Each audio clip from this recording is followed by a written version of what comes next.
This is gonna be a video about how to load a kiln, but I just needed to show you this little baby. Look at her. This is Gloria. She's like a quarter of the size of my cat. Can you say hi? Okay, on to the video.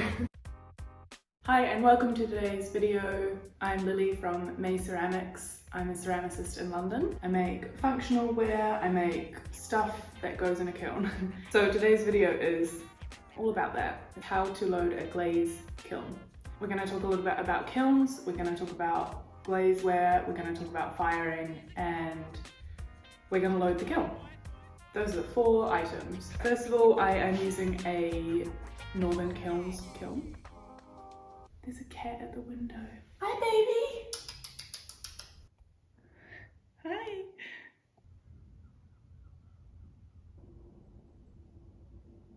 Okay, I'll keep filming. Back to it. That was a very important aside. This is a top loader kiln. The brand is Northern Kilns, if anyone is in the UK looking for kilns. I highly recommend it. It's got insulation around here and around the lid as well. Many kilns that you can get these days are kind of slightly cheaper, but they are only this kiln brick with some metal, like the sheet metal around the outside.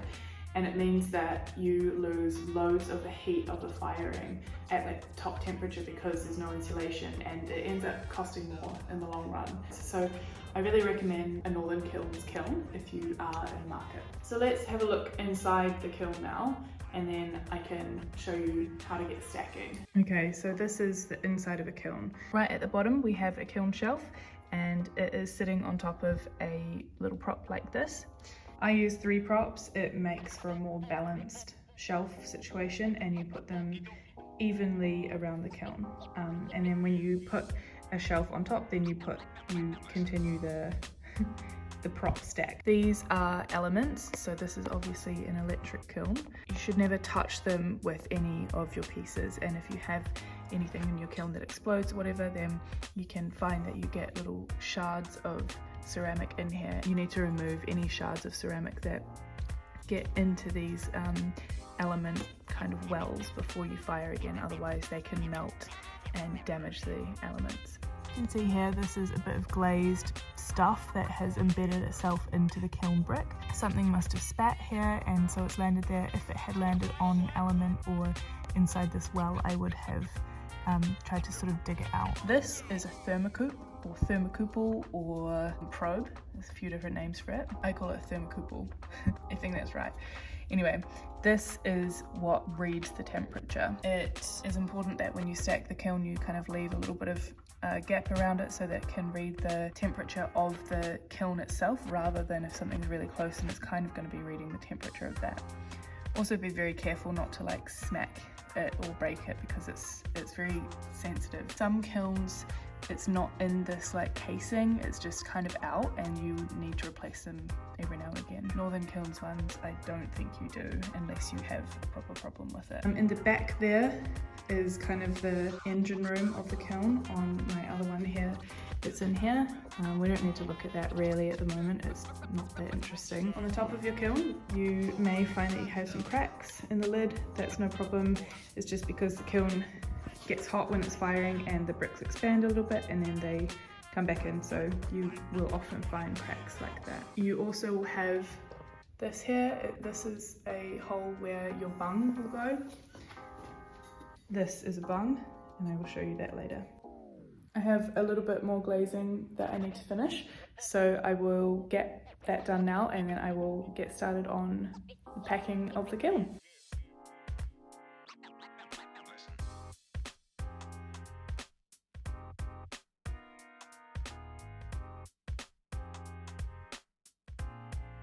The way that we load kilns is that we do a layer, and then we use these, which are called props, and we put these into the 3 stations which I talked about earlier, and these props hold up another shelf, so you can load shelves upon shelves upon shelves. Obviously if you're firing like one massive vase, then you just put that in here, but we're firing lots of different things, lots of little things. So I've got kind of a range of different pots that I'm gonna load into the kiln.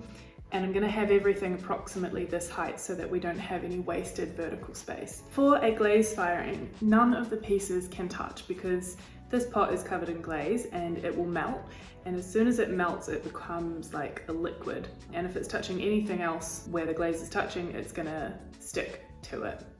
So I have wiped all the bottoms of my pieces and they will go directly onto the kiln shelf, and I am going to space everything out with like 1 millimeter or 2 distance between everything.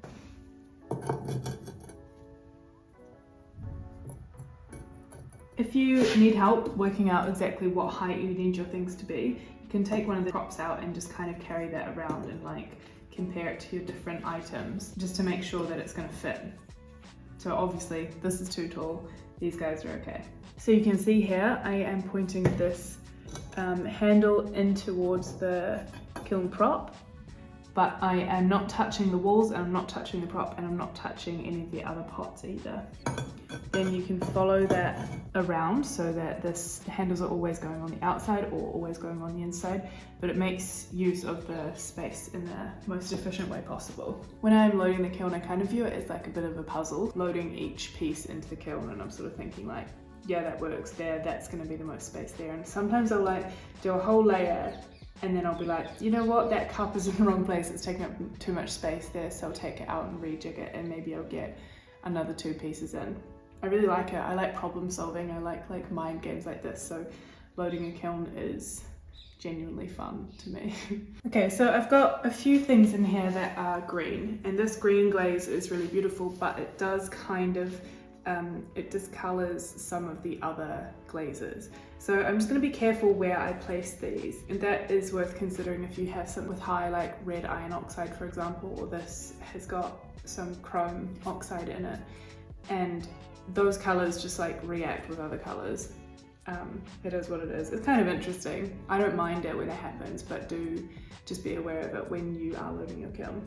And I'm going to move this bowl out of the way, and then I think I'm going to put all of the green stuff in this layer so that it's only going to contaminate this layer of stuff, if that makes sense. This is students' work, so I don't really want it to be too close to the green. I know, I'll put the green on the outside. This is what I mean about it being like a puzzle, you know? You just gotta stop and think about like, what's the best way of doing this? And for this situation, it seems like the best way of doing it is having only one side of these pieces be something we worry about. Okay, so I don't mind when the green stuff is near pink because it just makes it pinker, which is kind of fun. So I'm gonna put one of these pink guys over here. I'm gonna put that pink bowl here, so these just will be rearranged. Pink bowl here. Still kind of a gap. Too close.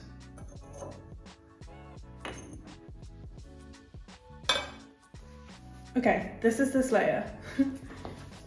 If you need to double check that something is not higher than the props, you can get a ruler or a large bit of wood, and you just span the ruler across each of the kiln props, and you double check that nothing is touching the ruler. This is good. We're gonna put a kiln shelf on top of this, and then we will do the next layer. So this is a kiln shelf, and it sits on top of the props that we have already set up, and it acts as like another floor. So we'll put this on top. It won't touch any of the pots because the pots are all just slightly lower than the top of the props. And then we can start loading again on top of this. When you are loading in a kiln shelf, just be careful not to hit the thermocouple. First thing that I like to do each new layer is put the props in. So you put them exactly on top of where the ones below are. And if you can't see them, just kind of feel in the approximate area and place it on top. Right, so this layer I have quite a lot of plates that I want to go in. So I'm going to show you how I fire my plates and some tricks about that. Because as you can see here, if I put a plate in, I can maybe fit one more plate here. I can't without it overlapping. So you can sort of like jimmy them around and maybe they can overlap a tiny bit over the side of the kiln shelf, but you don't want it too much, especially if the plates are thin, because they will warp. So the way I get around this is I use these little tiny kiln shelves. So I stack these up in the middle of the shelf and then I can stack stuff around it as well. So you get some small props and you stack them up. So I'm going to use this as one of my anchor areas, and then I will stack these around it, put that aside, put this on top, double check that it is fitting. It is, and then I will put my next layer on, and then I'll stack them up. Problem is obviously here, if I put my props on top, they are not straight, they're not flat, they're falling off. So I have these little bits of broken kiln shelf that I've broken into tiny bits, and I keep them aside for exactly this. And it just kind of extends the kiln shelf. Show you a close up.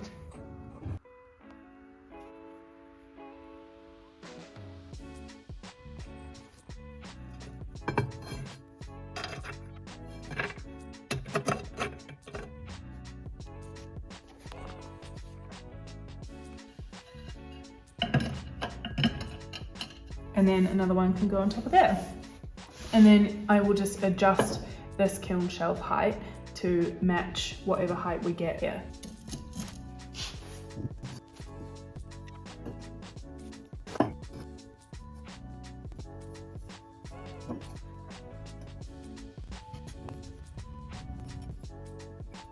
So this is as full as I can get this layer. I can't squeeze anything more in as much as I want to. This is the top of the stack of kiln props, which is following that line of where I first anchored them. I just need to make sure that this matches the height of the other ones. So I just first of all need to ensure that it doesn't bang into this guy.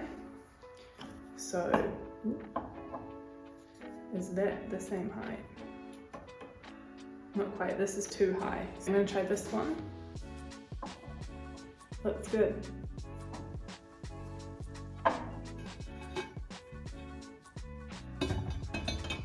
So what I'm going to do is stack a couple of plates below here. And then on here I can stack this oval platter. And we're using that vertical space. Now we can use all of this like floor space essentially for these other pieces.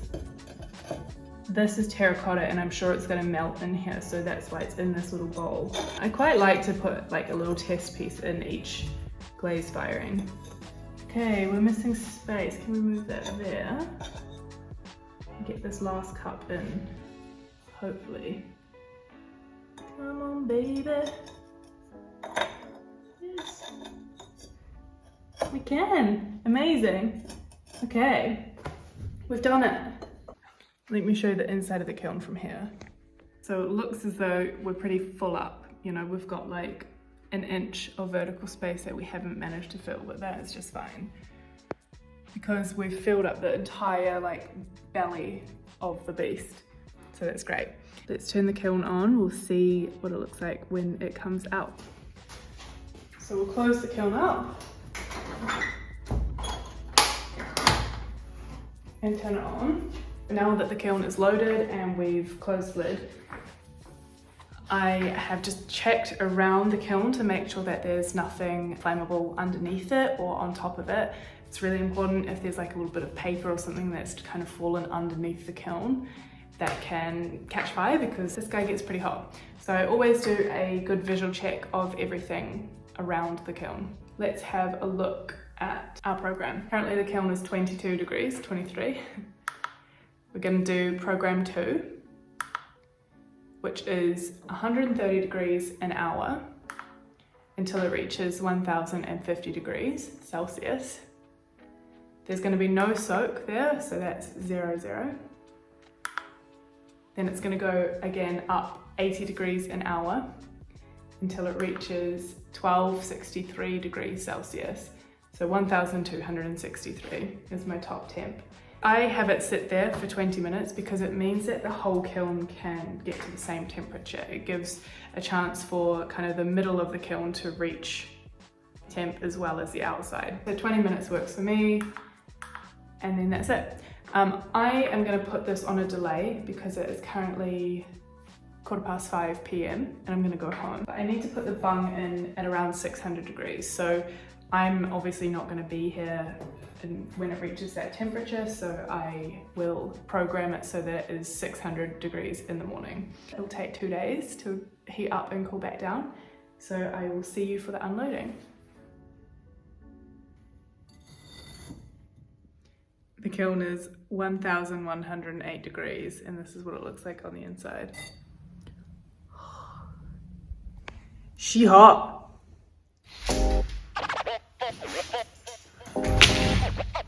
It's time to unload the kiln, baby.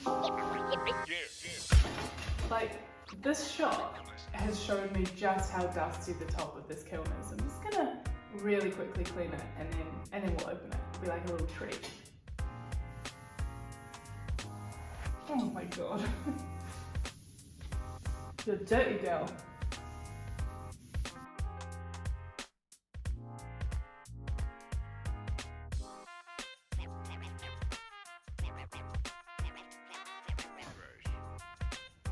I mean, it's less dusty, but it's a lot more streaky now. I am very excited to see what the strawberry platter looks like. I think that is my most anticipated thing in there. Also interested to see what the terracotta will have done. Everything else I think is pretty standard, but I mean, I'm always excited to open a kiln. It always feels like Christmas, no matter how many times I've done it, which is like, it's been almost 10 years of me doing this now, and I'm still like, the anticipation every time is just, it's beautiful. It's part of it. Let's do it. Let's open her up.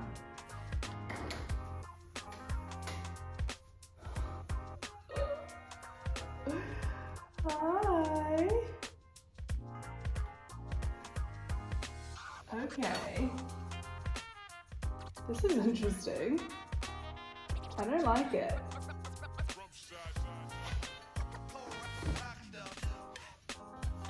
I don't like it at all. So these are terracotta, which I fully expected to bloat and melt. But I mean, you can see a little bit of bloating here. But I genuinely thought terracotta couldn't go this high, but here we are at like almost 1300 degrees, and we've got intact terracotta. That's cool. Yes. We've got some nice pink stuff. I'm very into this guy. Look at that. These guys are faceted guys. I'm really happy with how these have turned out actually. Look at this. This is my like tea strainer. So it goes in like that. You put your tea leaves in here and you pour water on top, and it will steep your tea straight in the cup. Look how cute. And then we've got some plates which have got some cobalt oxide to make them blue. So one thing to note when you're unloading your kiln, always make sure that your props are unstuck from the bottom of the shelf, because it's very easy for them to stick, and then when you start taking the shelf off, for the props to fall off and land on your work and break something. So plate number 1 looks good. Looks great actually. Woohoo! Then we've got a red guy to go with it. I love this like interesting variation in glaze.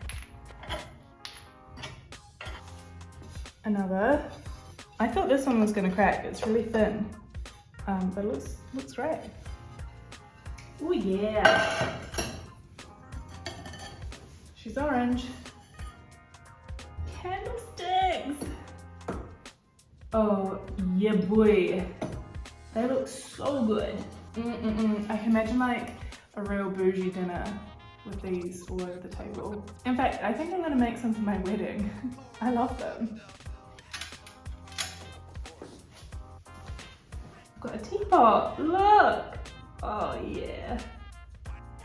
Those stripes look great. This little lid. I have broken the rules a little bit with teapot. You're meant to fire it with the lid on.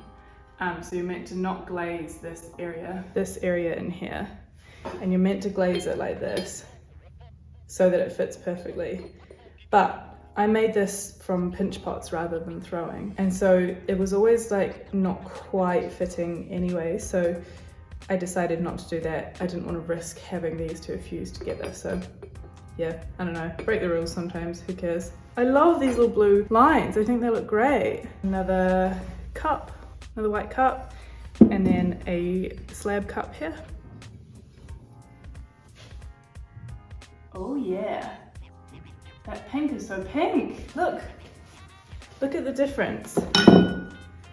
This was near the green, so it's chrome oxide in the kiln. And this was at the top of the kiln. Look at how much of a difference that the green makes on here. And then we have a cute little bowl. Look, next to a green thing. This is students' work. This is a candlestick holder. Very cool. Oh my god. I love them. They are so sweet. They're like little holiday cups. Can imagine like going to the seaside and drinking out of these.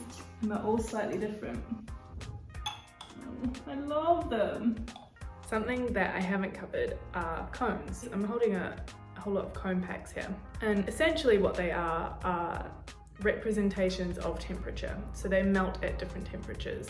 This is cone 7, this is cone 8, and this is cone 9. Cone 7 melts at 1240 degrees. Cone 8 melts at 1263 degrees. And then cone 9 melts at 1280 degrees. So I'm going somewhere between cone 8 and cone 9, which this one represents that perfectly. This has melted, it bends at 1263. This one at 1280, so I'm somewhere in the 1270s. This one, in contrast, has gone way too hot. So this one has gone beyond 1280. I would say that this one has gone to cone 10. You can make a couple of cone packs and put them in different areas in your kiln, so you know that maybe the bottom is melting at this temperature and the top is melting at this temperature. And you would kind of decide, right, I need to do a bit of heat work, which means maybe I need to fire a little bit lower, aim towards 1260 degrees, but have the kiln on for longer, so have a soak. And that's essentially what I do. So this kiln takes longer to heat up evenly compared to my little kiln, which makes sense. So I have to have a soak on this kiln that is longer than my little kiln. My little kiln has a 10-minute soak. This guy, I do a 20-minute soak. It's interesting, I think. Some people swear by using cone packs in every single firing. I don't think it's necessary. I can tell if a firing hasn't gone right by looking at the quality of glaze or the quality of clay. You can just kind of tell after a while. So for me, I don't find it super helpful. But if I am having problems with my kiln, then I definitely would include cone packs. I opened my kiln at about 70 degrees Celsius. Otherwise, you might have problems with crazing. Even though apparently word on the street is temperature shouldn't affect crazing at all. If your glaze is gonna craze, it will at any temperature. But I do it, I don't know, I just feel like the thermal shock on my elements is a little bit safer if I open it at a lower temperature. Some say it doesn't matter. I like to do it that way. It's my own experience. Thank you very much for joining me, and I hope you've learned a little bit about kilns. Please do let me know if I have missed anything, because I would love to help you out. If something didn't make sense, let me know. If this was all just kind of gibberish but interesting to watch, that's cool too. Thank you for joining me. You can follow me on Instagram and TikTok at mae.ceramics, and I will see you here in 2 weeks for another video. Bye.